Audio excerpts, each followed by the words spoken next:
नमस्कार. आज आपण बनवतोय बटाट्याचं लोणचं. तर त्यासाठी आपण कढई ठेवलेली आहे गॅसवरती. तेल आपण गरम करण्यासाठी ठेवूया आणि बटाटे जे आहेत ते आपण धुवून स्वच्छ साली काढून त्याला चिरून उभ्या लांबड्या फोडी करून त्याला पाण्यामध्ये भिजत ठेवलेले आहेत. त्यानंतर ते काढून आपण पुसून घ्यायचे. आता ती प्रोसेस तर दाखवलेली नाही आहे. उभ्या पद्धतीचे आपण फ्रेंच फ्राईज असतात तसे बटाटे कट करून घेतलेले आहेत. पाण्याने त्याचं धुवून स्टार्च पूर्ण काढून घेतलेलं आहे आणि नॅपकिनने पुसून ते आपण आता गरम तेलामध्ये सोडतोय. तर गॅस फुल ठेवायचा आहे आणि ह्या पद्धतीने आपण बटाटे भिजवून घेतलेले आहेत.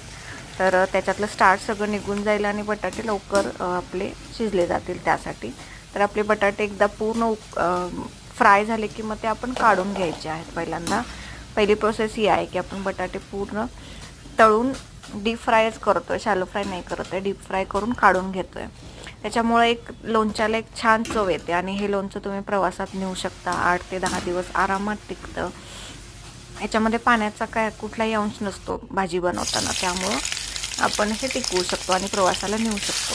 त्यानंतर आपण त्यातलं उरलेलं तेल काढून घेतलं आहे. जेवढं आपल्याला पाहिजे तेवढंच तेल कढईमध्ये ठेवलेलं आहे. त्याच्यामध्ये मिरची आणि आलं लसूणची पेस्ट टाकायची आणि ते भाजून घ्यायचं. त्यानंतर खिसलेलं खोबरं घ्यायचं, जे सुकं पाहिजे आपल्याला. याच्यामध्ये ओलं खोबरं नाही चालणार.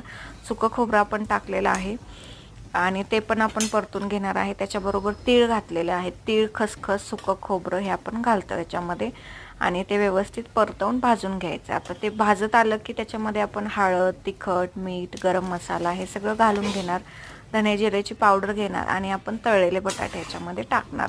स्नॅक्स म्हणूनही खूप चांगलं लागतं. कोल्हापूरमध्ये स्नॅक्स म्हणून पण ही रेसिपी वापरतात. तोंडे लावण्यासाठी वगैरे पण खूप छान आहे आणि असंच पण आपण हे खाऊ शकतो, इतकं छान लागतं. त्याच्यानंतर मी कोथिंबीर टाकलेली आहे त्याच्यामध्ये आणि अर्धा लिंबू वरून पिळायचा आहे. थोडीशी चवीपुरती साखर त्याच्यामध्ये घालायची आहे आणि आपलं तयार आहे छान झणझणीत तिखट, गोड, आंबट चवीचं बटाट्याचं लोणचं. वरती तळलेली मिरची आहे, त्यामुळे ज्यांना जास्त स्पायसी पाहिजे त्यांनी ह्या मिरची सकट खाऊ शकताय. सर्व करताना वरून थोडीशी कोथिंबीर पण टाकायची आहे. रेसिपी आवडल्यास तुम्ही चॅनल सबस्क्राईब करा, लाईक करा आणि तुमच्या फ्रेंड्सला शेअर करा, जेणेकरून ही छान भन्नाट अशी रेसिपी तुम्हाला चाखायला मिळेल. आणि करून बघा, कमेंट करा कशी वाटते.